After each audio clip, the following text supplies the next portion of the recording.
Bank কাকে বলবেন এখন আপনারা বিচার করুন, ব্যাংক কোনটা? কাজে যেটা প্রকৃত ব্যাংক সেটির দিকে আমরা নজর দিই না,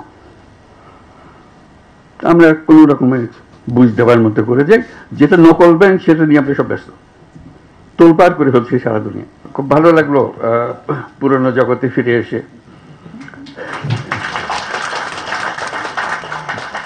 পুরনো লোকজনকে দেখে আরো ভালো লাগলো,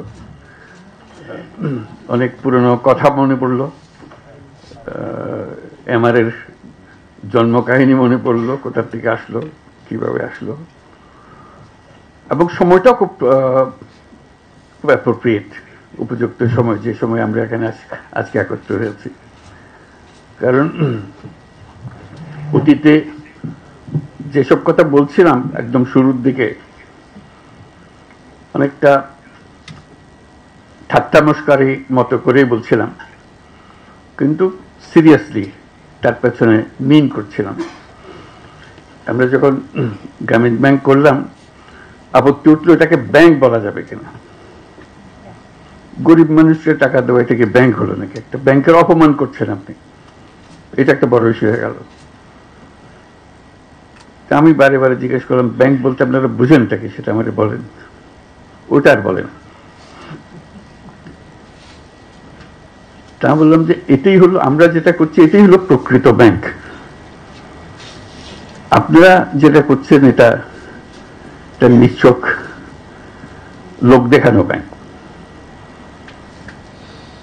এটার ব্যাখ্যা চাইলো সবাই, এখানেও আমি বলছি যে এটাই আমাদেরটাই প্রকৃত ব্যাংক, তোমাদেরটা লোক দেখানো ব্যাংক, যেটাকে তোমরা ব্যাংক বলছো। আমি ব্যাখ্যা দিলাম, বললাম যে ব্যাংক শব্দটার উৎপত্তি হয়েছে একটা শব্দ থেকে, যেটা হলো অর্থ হলো ট্রাস্ট, ডিপেন্ড করা।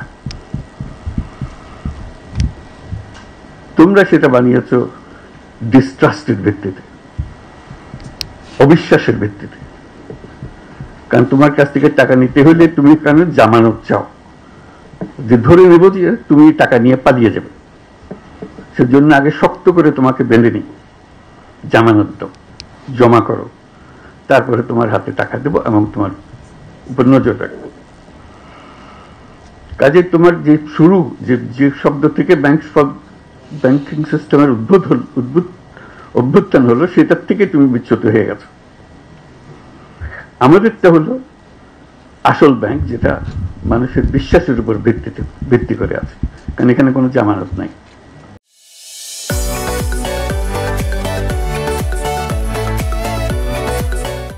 এটা জামানতবিহীন ব্যাংক।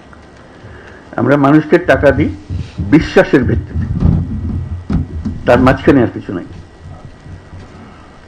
তো বলে যে না, এটাকে হয় নাকি এরকম বিশ্বাসের ভিত্তিতে আমি অল্প অল্প টাকা দিতে পারবেন, বড় বড় টাকা দিতে পারবেন?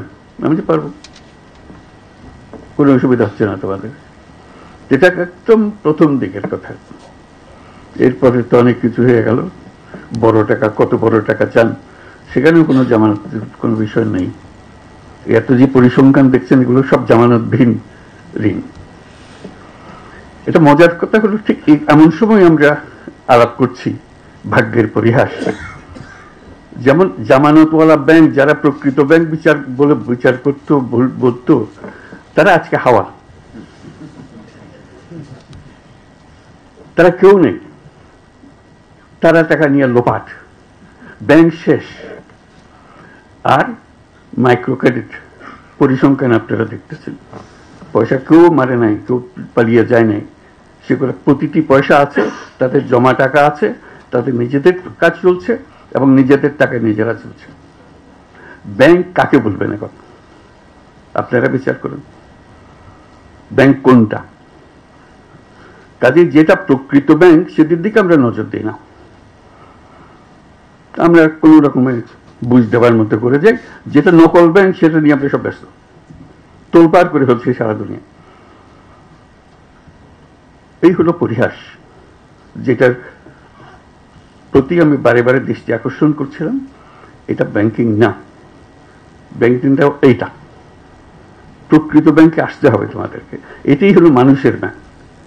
মানুষ যেখানে আসতে পারে, তার নিজের পরিচয়, তার টাকার পরিচয় না, সে আসে তার নিজের পরিচয়, তেমনি সে নিঃস্ব একটা ব্যক্তি, সে বলছে আমি মুরগি পালতে পারবো, আমাকে কিছু টাকা দেন আমি মুরগি পালবো। তার একটা বিশ্বাস, সে বিশ্বাসের উপরে ভিত্তি করে আপনি টাকাটা দিচ্ছেন, এবং তার সঙ্গে কাজের একটা কায়দা নিয়ম কানুন তৈরি করে দেন, সে সেটা অনুসরণ করে।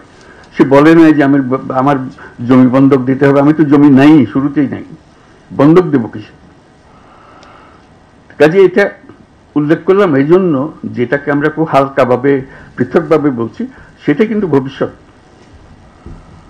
সেটাই প্রকৃত ব্যাংকিং, সেটাই হবে আগামী দিনের ব্যাংকিং, যেটাতে মানুষ নিজের পরিচয়ে কাজ করবে, নিজের বিশ্বাসের উপরে ব্যাংকিং চলবে, এই টাকা পয়সার উপরে ব্যাংকিং না।